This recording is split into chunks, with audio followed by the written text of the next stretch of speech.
C'est vrai que ça fait bientôt 4 mois que le mouvement des rebondisseurs français a été lancé et le bilan aujourd'hui est plus que positif avec un vrai engouement de plus de 200 personnes dans la communauté globale qui nous suivent. Vous nous suivez, vous nous encouragez, vous participez sur les actions opérationnelles, les actions de communication et pour propager ces valeurs et ces convictions profondes que le rebond est essentiel à toute vie d'entrepreneur, d'intrapreneur et de prendre des risques.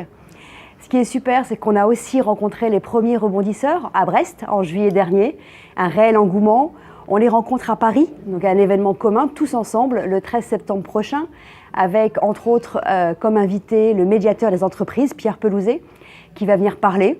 Et tout le monde pourra échanger librement avec lui, ainsi que Denis Fayolle, serial entrepreneur et également ambassadeur des rebondisseurs.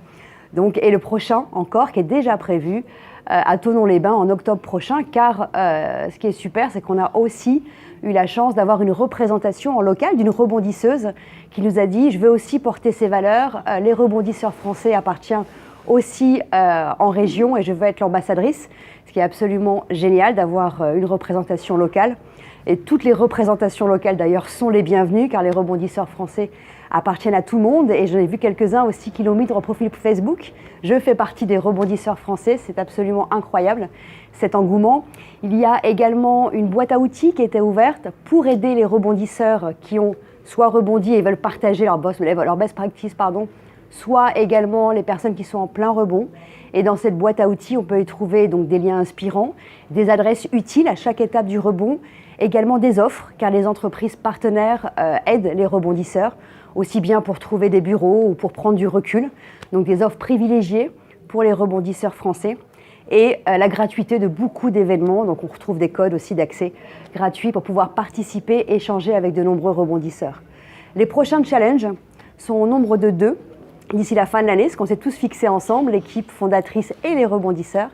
C'est de participer avec tous les rebondisseurs, donc non pas que les équipes fondatrices mais les autres, à aller parler, montrer, démontrer les rebonds dans les écoles, les établissements scolaires qui veulent nous recevoir, ainsi que les entreprises elles-mêmes pour, partager les practices, désacraliser un petit peu le rebond et surtout signer avec des partenaires qui vont soutenir le mouvement, non pas seulement pour un soutien financier, on ne va pas se leurrer, c'est vrai que ça peut être important, mais surtout pour adosser leur entreprise à des valeurs profondes d'entrepreneuriat qui sont le rebond et désacraliser l'échec.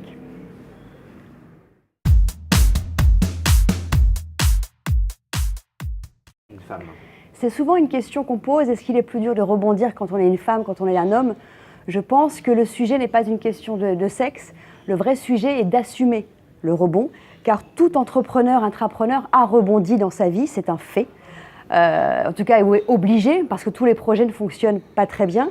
Et c'est vrai qu'il y a un constat, après 4 mois des rebondisseurs français, les femmes ont plus facilement assumé, témoigné, fait des vidéos ou par écrit, pour témoigner de leur rebond, témoigner de leur expérience, plus que les hommes.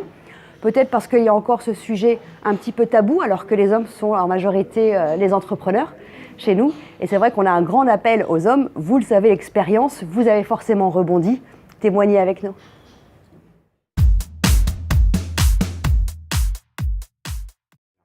J'ai été très flattée et honorée d'apprendre que j'étais nominée au Restart Award, la première édition, qui aura lieu le 20 septembre prochain.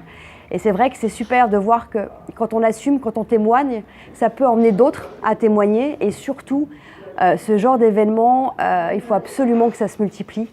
Et c'est vraiment un signe très très positif pour arrêter de se cacher derrière son petit doigt, que tous ensemble, on libéralise la parole sur le rebond. Et justement, on appelle à avoir plus d'événements sur le rebond et sur la valorisation du rebond.